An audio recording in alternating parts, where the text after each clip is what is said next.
La clase de esta tarde que estoy tratando de explicarles es sobre espalda y columna vertebral. Aquí vamos a fijar la pantalla aquí de su compañera para que ustedes la puedan observar. Bien. Dele la siguiente, por favor. Voy a empezar entonces la grabación. Vamos a adelantarnos hasta donde dice espalda por el tiempo, ¿verdad? Ya ahí donde dice espalda, la siguiente, por favor. Bueno, empecemos con las columnas. La que tengo yo era un poquito diferente, pero empecemos hablando de la columna vertebral. Ahí, si ustedes observan, tenemos una imagen en una posición anterior, media y lateral de la columna vertebral. Ahí pueden observar ustedes que la columna, como pueden ver, es un pilar que va en el eje central del cuerpo humano. Ahorita inicio la grabación. Ahí. Va en la parte central del esqueleto axial y se extiende desde la base del cráneo hasta llegar a la pelvis, a la cavidad pélvica. Si ustedes observan, la columna está constituida por 33 segmentos óseos llamados vértebras. Y esas vértebras se ordenan según la disposición de las regiones corporales. Así, por ejemplo, vamos a ir viendo que cada región tiene un grupo específico de vértebras. Su longitud alcanza aproximadamente 2/5 partes del cuerpo. Eso significa que la longitud no es constante en todas las personas, sino que dependerá del tamaño de cada individuo, ¿verdad? Así tendríamos, por lo tanto, que en promedio la columna puede medir entre 72 a 75 centímetros de longitud. Vamos a la siguiente. Podemos agrupar, por lo tanto, la columna en 5 regiones. Tenemos las 7 vértebras cervicales, que son las que forman el cuello, 12 vértebras que están ubicadas en el tórax y que se consideran como vértebras torácicas, 5 que están en la región lumbar, que son las vértebras lumbares, 5 que están en la región del sacro, que a partir del nacimiento se fusionan pues como un solo hueso, dando lugar a lo que conocemos como hueso sacro. Igual las últimas vértebras, que son rudimentarias, pequeñitas, son las que se fusionan y forman el llamado coxis o hueso del coxis. En la imagen anterior, ponga la siguiente, por favor. En la siguiente imagen podemos ver las regiones sombreadas que hemos hablado. Tenemos la región cervical de color azul, la región torácica, que la vemos pintada de color amarillo, ¿verdad? Vemos la región torácica, de color verde la región lumbar, y en la parte inferior podemos ver el sacro y el coxis. Y si ustedes observan esta imagen, podemos ver cómo el sacro y el coxis está articulado con la cintura pélvica, que son los huesos que forman la cavidad pélvica. Ponga la anterior.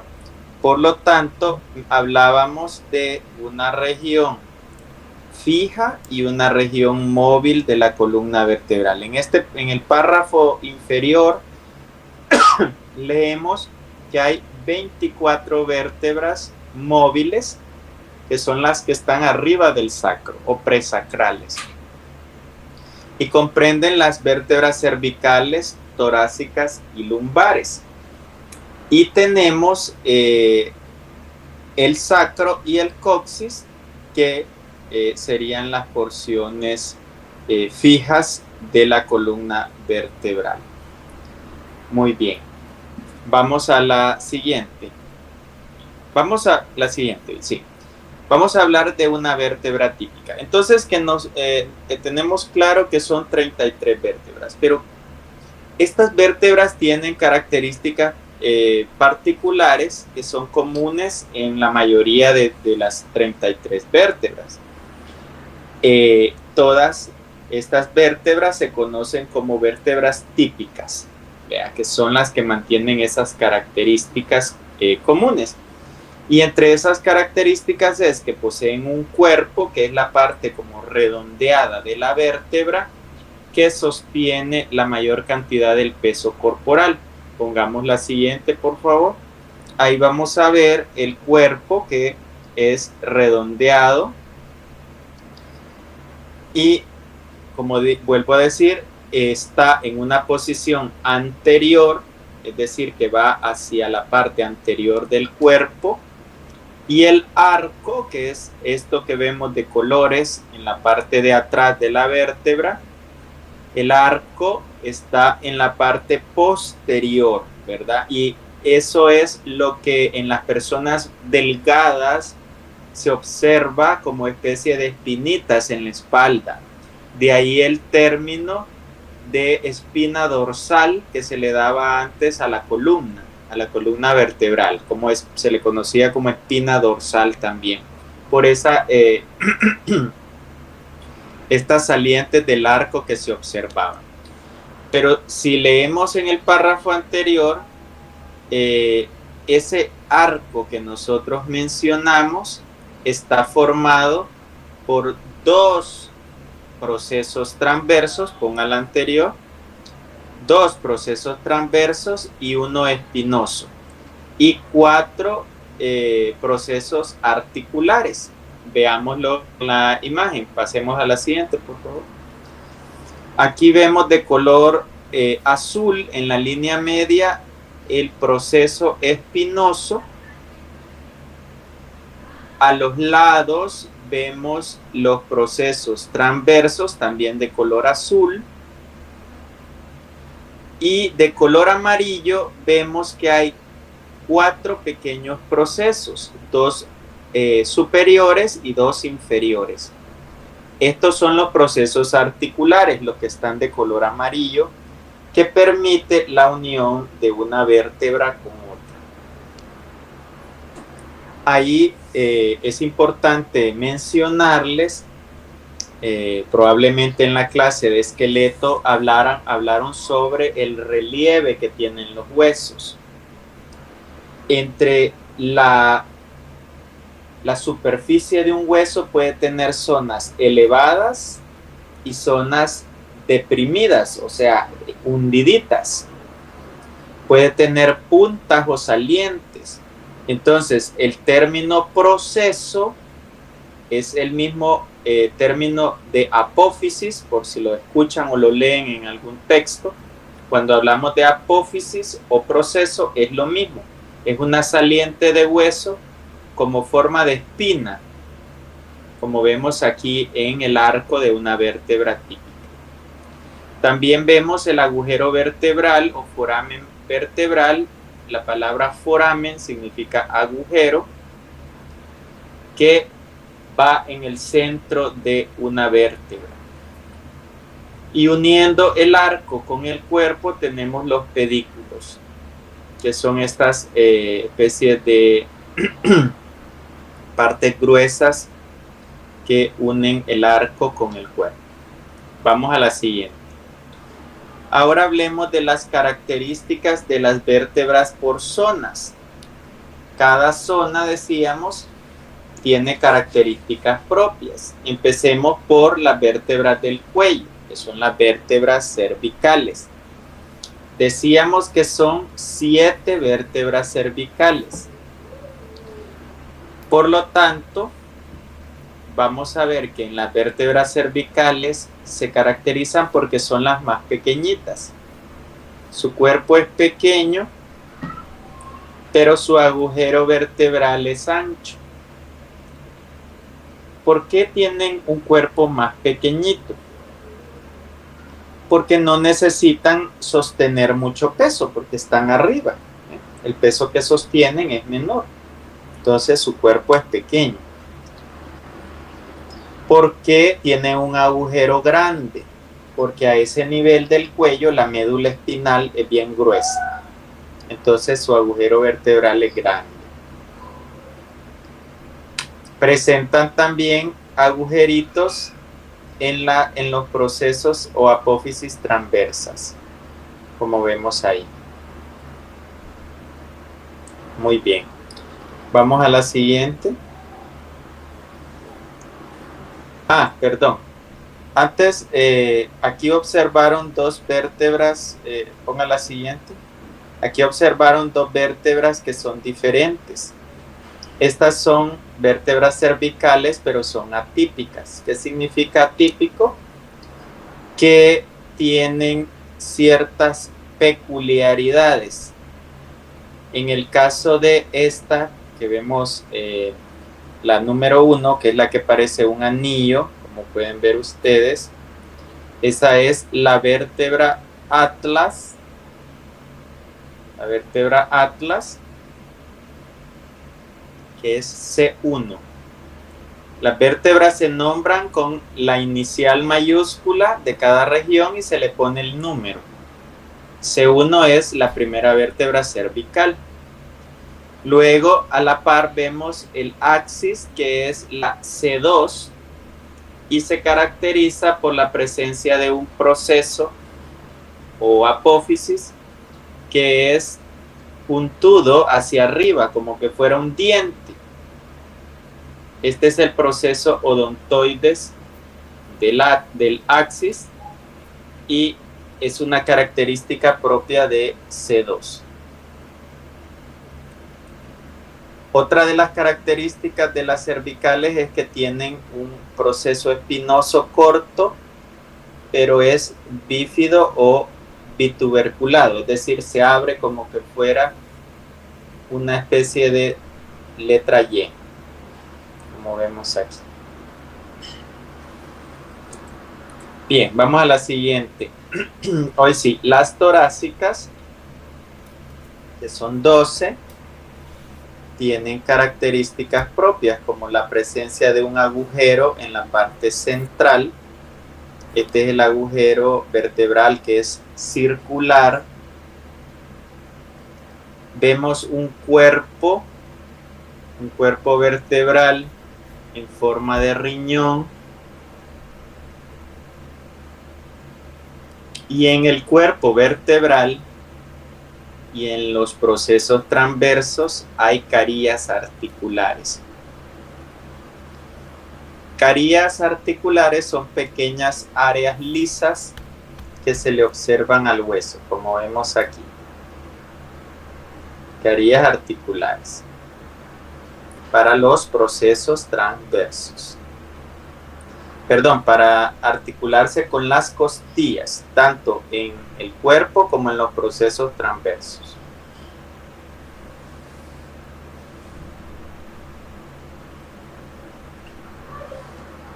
Perdón.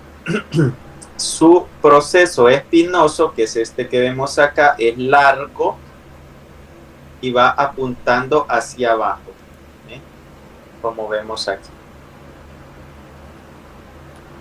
Largo y apuntando hacia abajo. En el caso, la siguiente, en el caso de las vértebras lumbares, son las más grandes. Su tamaño es el mayor.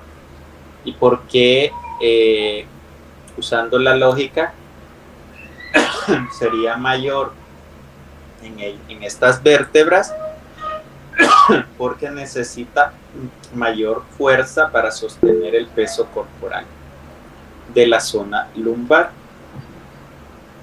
Entonces tienen un cuerpo más grande. Y su agujero vertebral, como ven en la imagen, es más pequeñito. Es triangular. Porque ese agujerito no necesita mayor cantidad de espacio porque ahí ya la médula está terminando. La médula espinal. Los pedículos son cortos, como vemos acá. Son cortos. Y su proceso espinoso, si lo vemos de lado, es cuadrilátero. Vamos a la siguiente. Acá observamos el sacro. Decíamos que era la fusión de 5 vértebras. Desde S1 hasta S5. Si vemos, el sacro tiene una concavidad anterior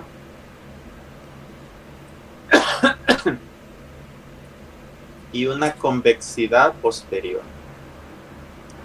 En su convexidad hay crestas sacrales que vemos acá, cresta sacra media, crestas sacras intermedias y laterales. Estas rugosidades o crestas que vemos atrás se forman por la fusión de los procesos del arco, el proceso espinoso, los procesos transversos y articulares. El sacro tiene una saliente en el primer cuerpo vertebral que se conoce como promontorio del sacro. Es esa puntita que vemos en la parte superior del primer cuerpo sacral. Y abajo vemos, en el extremo inferior, vemos el coxis, que es la parte final de la columna, y es un pequeño hueso en forma de cuña que se forma por la fusión de 4 vértebras rudimentarias. Póngame la siguiente, por favor. Vamos a hablar de articulaciones. Creo que con el doctor Atilio les va a hablar generalidades también sobre las articulaciones. Acá nada más voy a mencionar que se llama articulación a la unión entre un hueso y otro. Articulación es la unión entre un hueso y otro. En el caso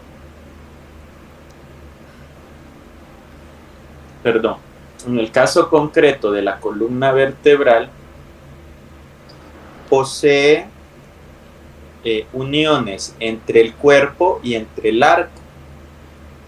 Entre el cuerpo, si ustedes ven, aquí en la imagen ven un disco intervertebral que permite que se adhiera mejor uno con el otro. Estas articulaciones son escasamente móviles, casi no se mueven y se clasifican como cartilaginosas secundarias o sínfisis.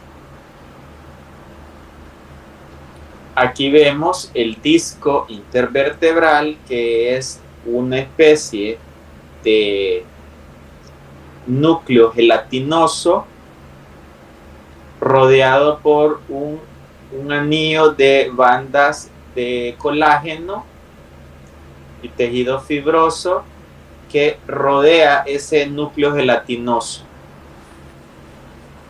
Hay vasos sanguíneos y cartílago que permite que se adhieran un cuerpo vertebral con el otro. ¿Y cuál es la función del disco? Pues principalmente es un amortiguador. Ahí cuando nosotros saltamos, cuando nosotros caminamos, cuando se nos pone una carga en la espalda, eso comprime los cuerpos de la columna y actúa como un amortiguador de choque. Y ayuda a distribuir el esfuerzo también. El anillo fibroso le da estabilidad y mantiene el núcleo en su lugar. Y ayuda a redistribuir también los choques que recibe el cuerpo. Perdón. Entre los arcos vertebrales, ponga la siguiente, por favor. Esa era la imagen donde mirábamos lo del disco vertebral. Ahí pueden ver ustedes el núcleo, que es el centro gelatinoso, y alrededor, pues las fibras del anillo fibroso, que es el que mantiene el núcleo en su lugar. Ponga la siguiente. Y pues aquí están las funciones que yo les mencionaba, ¿verdad? Que existen entre los componentes del disco, pero básicamente la función así básica principal del disco intervertebral es actúa como un amortiguador de choques y redistribuye los esfuerzos sobre la columna vertebral. Siguiente, por favor. Bien, entre los arcos también hay articulaciones. Esos puntos donde se une una vértebra con otra a nivel del arco forma lo que se clasifica como articulaciones sinoviales planas o artrodias, que aquí lo hemos puesto en color amarillo. Las articulaciones sinoviales planas o artrodias permiten dijéramos así, el deslizamiento entre una vértebra y otra. Ponga la siguiente. Vamos a ver los ligamentos accesorios de la columna vertebral, que son los que mantienen unidas las vértebras. Así, por lo tanto, uniendo al cuerpo, hay un ligamento longitudinal anterior y atrás un ligamento longitudinal posterior. Son las que unen los cuerpos vertebrales. Ahora, en el caso de los arcos vertebrales, hay pequeños ligamentos que unen los arcos, como son los intertransversos, los interespinosos, los supraespinosos y el ligamento flavo o amarillo que va dentro del canal vertebral. Esos ayudan a mantener el arco articulado. En la siguiente podemos ver algunas articulaciones puntuales, como la que se da entre el atlas y el cráneo, el hueso del cráneo, que sería el hueso occipital. Esa articulación pero es clasificada funcionalmente como una articulación sinovial de tipo elipsoidea, que permite que nuestra cabeza pueda balancearse, como cuando estamos diciendo que sí, un movimiento afirmativo que hace que nuestra cabeza balancee de arriba hacia abajo. Esa es la articulación occipito-atloidea entre el occipital y el atlas. Y la articulación que se da entre el atlas y el axis, que se llama atloido-axoidea, no es una, sino son tres. Son tres sitios donde el atlas se une con el axis. Esta es una articulación clasificada como artrodia, las que son las laterales, y la de en medio se conoce como trocoide o pivote, y permite el movimiento de giro hacia los lados, como cuando decimos que no. giramos la cabeza hacia los lados, como en una expresión de no. Es la que se da entre el atlas y el axis. Siguiente, por favor. Ahí vemos estas imágenes con ligamentos que refuerzan las vértebras cervicales. Este que vemos acá abajo, grande, de color blanco, es el ligamento nucal, que es una prolongación del ligamento supraespinoso y permite que el cuello sea la parte más móvil de la columna vertebral. Bien, ahí está una actividad de correlación clínica que yo les dejé para investigar. Las actividades de investigue son para, no porque me las vayan a entregar como una tarea, sino para que ustedes vayan haciendo un refuerzo en su libro de texto. Esto lo pueden encontrar en su libro de Moore y les va a servir para profundizar un poco más en la correlación clínica de lo que estamos estudiando. Igual en el parcial yo pregunto algunas cosas de las que he dejado de tarea. Bien. Vamos terminando sobre las articulaciones y vamos a hablar de otros sitios donde hay articulaciones en la columna, como por ejemplo las que se dan entre las costillas y las vértebras torácicas. Son clasificadas como sinoviales planas y permiten el movimiento de deslizamiento de la costilla y de la vértebra. Como cuando respiramos, se da ese movimiento de deslizamiento. La siguiente es la articulación que se da entre el sacro y los huesos ilíacos, que son los de la cadera. Esta se conoce como articulación sacroilíaca y también es sinovial plano. Si ustedes han llevado la secuencia,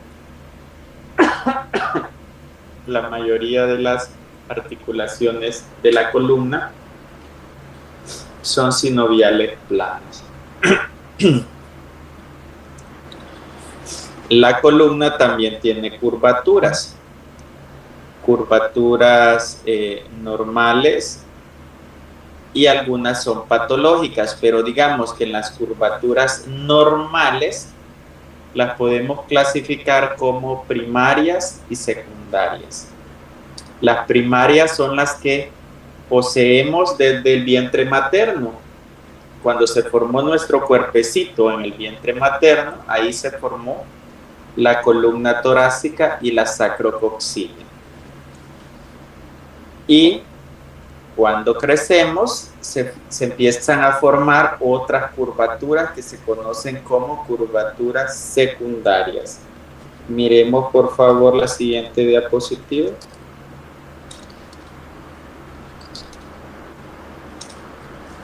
Ahí vemos en la primera imagen, vemos en el feto de 2 meses que tiene su curvatura primaria y un bebé recién nacido. Entonces vemos que las curvaturas del tórax y del sacro son primarias, pero cuando ya un bebé nace y empieza a crecer, empieza a acentuarse la curvatura del cuello más o menos a los 6 meses, cuando el bebé es capaz de sostener su cabecita.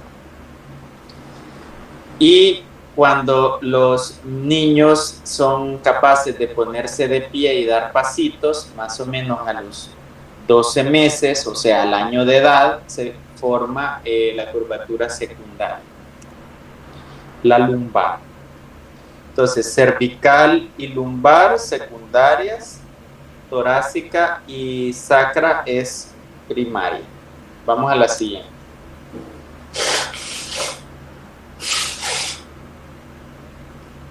Bien, ahí tenemos en la imagen algunas curvaturas patológicas. Entre estas tenemos la joroba, o llamada también cifosis. Cifosis es la acentuación patológica de una curvatura primaria de concavidad anterior, como es el caso de la torácica. Se forma la joroba. Ojo que la joroba o cifosis no es exclusiva de los ancianos. Se ve con más frecuencia en los ancianos, pero no es exclusiva de los ancianos. Pueden haber personas que nacen con alguna deformidad en su columna. Y puede formarse la joroba también por malas posturas en la columna. La lordosis, pase la siguiente, es la siguiente curvatura patológica. Es una acentuación patológica de la curvatura secundaria de concavidad posterior. En este caso, la zona lumbar, como pueden ver en el dibujo, está acentuada, tiene una mayor concavidad posterior y se forma la lordosis. La siguiente es una escoliosis, que es una deformación de la columna vertebral de forma lateral. Puede haber una escoliosis derecha y una escoliosis izquierda de la columna vertebral, ¿verdad? De la columna vertebral. Bien. En la clase pasada, ponga la siguiente. Bien. Yo les voy a compartir. Hasta ahí llegamos con lo de la columna vertebral. No sé si hay preguntas hasta ahí de columna. Si no, vamos a continuar hablando un poquito sobre la espalda. Sobre la espalda. Luis, ¿sí? Dígame. No, solo una pequeña duda. Que decían de que pues el coxis era como un vestigio pues de cuando solíamos tener cola y pues que con el tiempo la fuimos perdiendo y actualmente pues supuestamente ya no tiene uso, pero solo quería saber por qué. Creo que tiene unos cuantos usos, pero no me acuerdo cuáles. Fíjese que la columna es una estructura que se forma desde el periodo embrionario. En realidad, no es que sea, dijéramos, una cola directamente, sino que el embrión, cuando estamos en la etapa embrionaria, el embrión tiene una prolongación caudal, pero en la medida que se va desarrollando el embrión, esa porción de la columna se va uniendo y es lo que da lugar al sacro y al coxis. No así en algunas especies animales que tienen una morfología diferente, que tienen en su genética, ¿verdad? Se desarrolla más, incluso una prolongación muchísimo mayor. Ahora bien, pudiera haber casos donde hay alguna malformación congénita, donde la persona pudiera tener un crecimiento mayor a lo normal de esa parte de la columna, que es el sacro y el coxis. Y en algunos casos poder observarse una saliente en la parte superior a los glúteos, ¿verdad? Que se conoce como una cola patológica, ¿verdad? Pero es una puntita, ¿verdad? No es una cola así directamente como la de un animal, ¿verdad? Pero es parte, como les digo, del proceso evolutivo que todos los organismos presentamos en su momento, ¿verdad? Tanto animales como plantas tendemos a adaptarnos al medio ambiente para poder ir sobreviviendo. De hecho, los seres humanos seguimos en un proceso de evolución, en el sentido morfológico.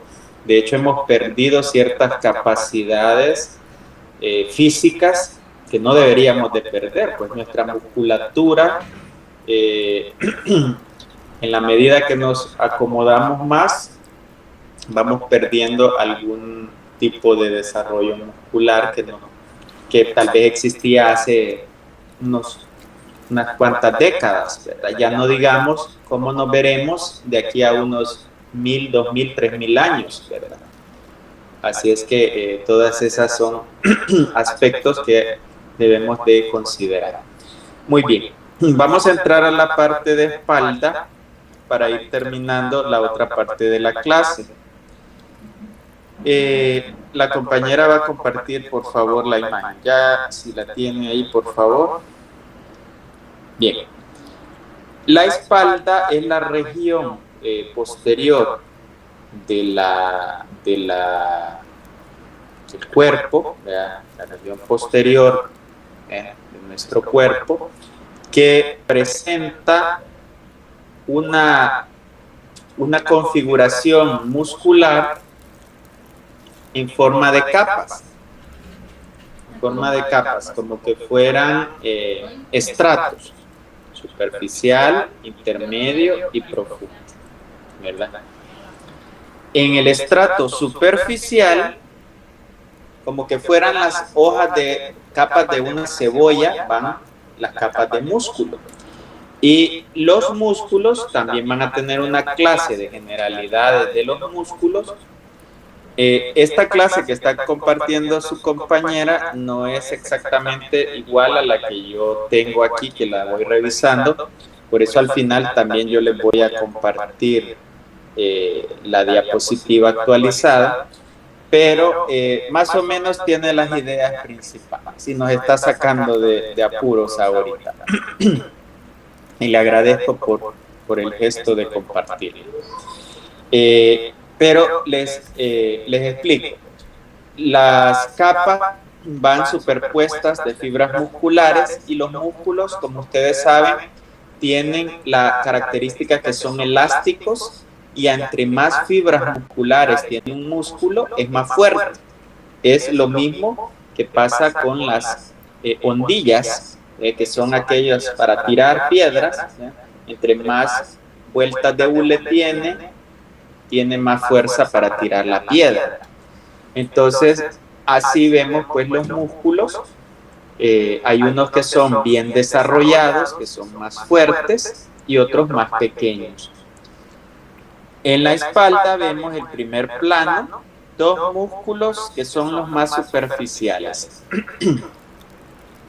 El primero que vemos ahí es el trapecio, que está en la parte superior va desde la zona del cuello, la zona cervical, va en la parte media y superior de la espalda y va a insertarse, como vemos ahí, si seguimos las fibras, va a insertarse a la escápula, se inserta también en el acromión y en la clavícula en la parte anterior.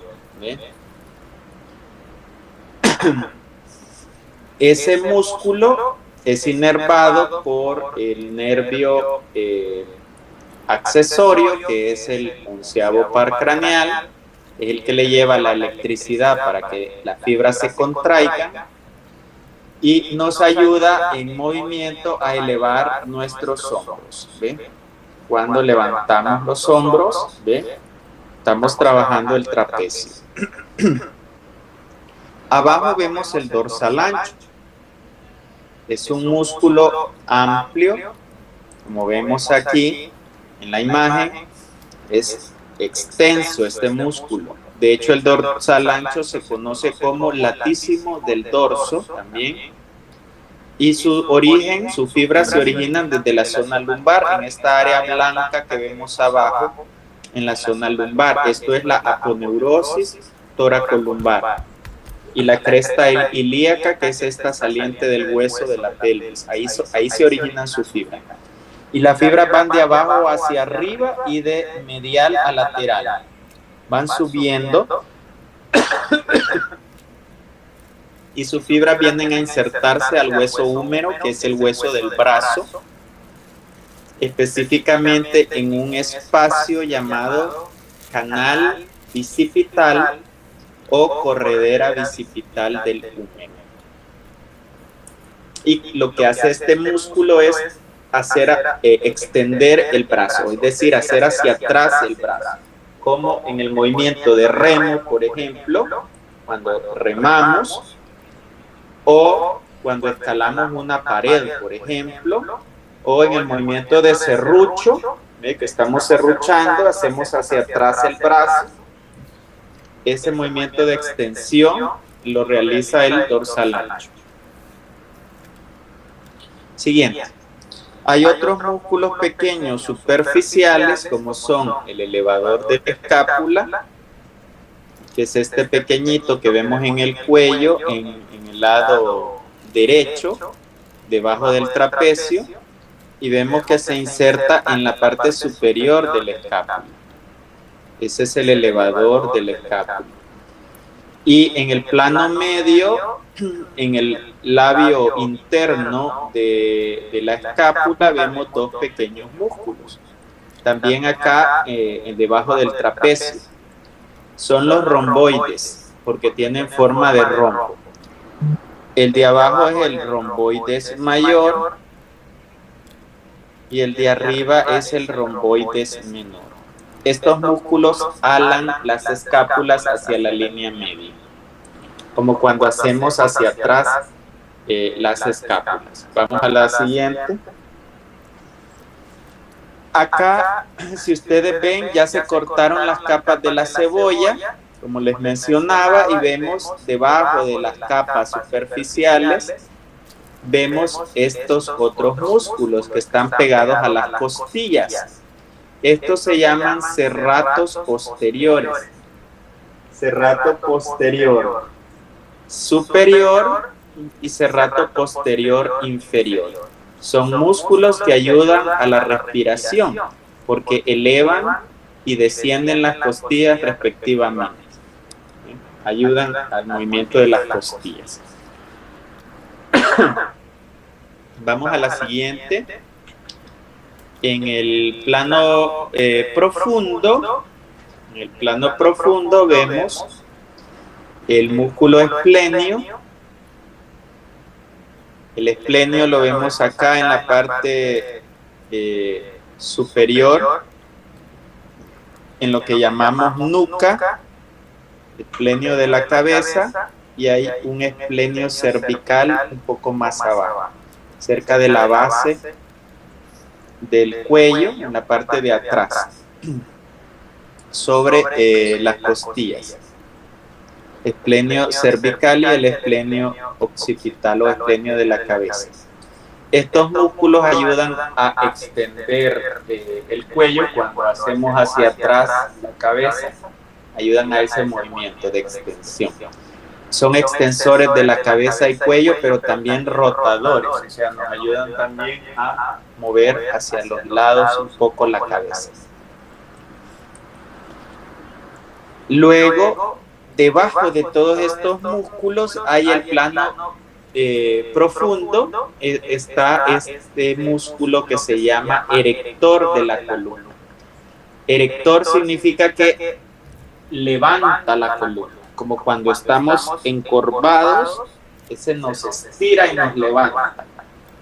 Nos permite pasar de un estado inclinado a estar erguido, firme, ¿verdad? Como cuando nos ponemos de pie firmes, ¿verdad?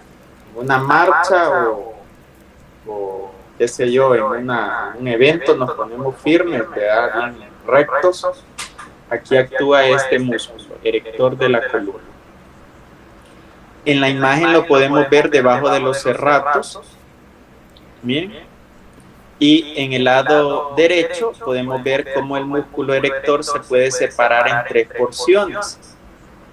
La porción más lateral, que está sobre las costillas, se llama iliocostal. La que va en medio es la porción longísimo. Y la que va sobre la columna es la porción espinal. iliocostal, longísimo y espinal. Y luego tenemos las capas más profundas donde hay pequeños músculos chiquititos. Ponga la siguiente. En estos no voy a entrar en detalle, no los vamos a ver en el laboratorio porque son pequeños músculos chiquititos que están pegados a las vértebras y se conocen como músculos segmentarios cortos, y están los transversos espinosos que ayudan al movimiento directo entre vértebra y vértebra y a la rotación también de la columna. Aquí nada más los presento, vea cuáles son: el semiespinoso, los multífidos, los rotadores del dorso, elevadores costales, interespinosos e intertransversos. Les dejo nada más como curiosidad para que investiguen en el atlas de Netter, que los vean y los identifiquen. Traten de irlos señalando y revisar cuáles son estos musculitos para que ustedes sepan.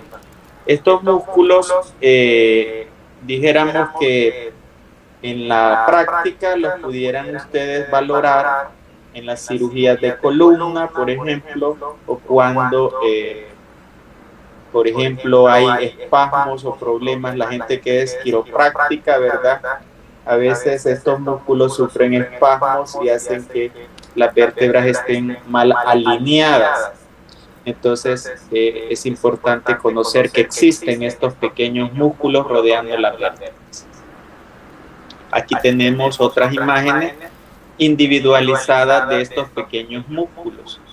Vea los transversos espinosos, específicamente los rotadores, los multífidos en la parte media y el semiespinoso, que se divide por regiones también, ¿verdad? Pero se pueden observar ahí. Bien, vamos a ir terminando. Ponga la siguiente. Y esto es ya de lo último. Con esto voy a terminar.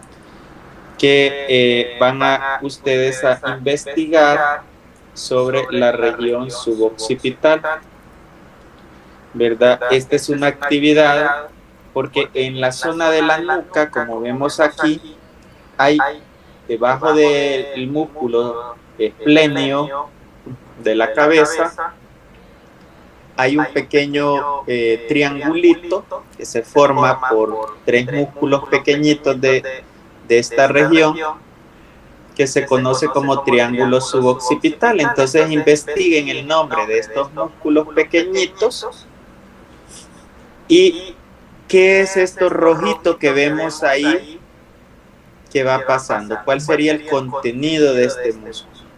Este es una arteria, vean, una arteria, de hecho es la arteria que atraviesa los agujeros transversos de las vértebras cervicales. Esa pasa ahí adentro del triángulo suboccipital. Van a investigar el nombre de esa arteria y también hay un nervio que pasa por ahí.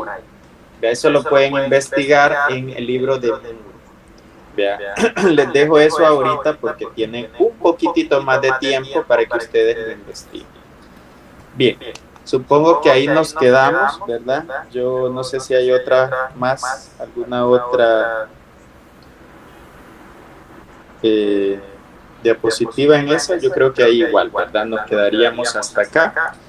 Habían levantado su mano, Smari. Díganme.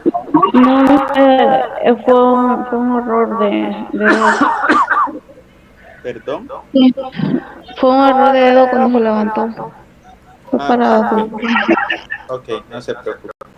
Bien, entonces, no sé si alguien tiene alguna pregunta. Nuevamente, les agradezco por haber compartido la pantalla. De hecho, eso me agilizó porque ya estaba por suspender la clase. Tengo que llevar a revisión técnica la laptop, porque si ustedes ven, estoy conectado tanto con el teléfono como con la laptop. La laptop, creo que de tantas actividades que hago desde la jefatura, algún virus ha tomado o algo que está, o alguna actualización, me dijeron la vez pasada que estaba generando conflictos y me ha dañado poder realizar algunas funciones.